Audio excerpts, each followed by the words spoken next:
ಅಂತ ಮನ್ಮಥನಿಗೆ ಮಗಳನ್ನು ಕೊಟ್ಟು ಪುಣ್ಯವನ್ನು ಕಟ್ಟಿಕೊಳ್ಳುವ ರಾಜೇಂದ್ರ ಗಂಡ ಇದು ನಿನ್ನ ಪೂರ್ವ ಸುಕೃತನ ಪುಣ್ಯ.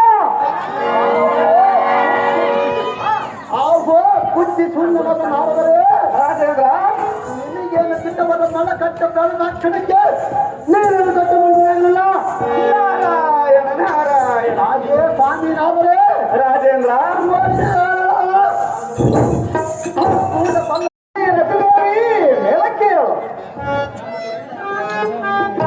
ಸ್ವಾಮಿ ಹೇಳುವಿನ ಕೇಳಿ. ಅದೇನು ಚೆನ್ನಾಗಿ ಮೂಲೆ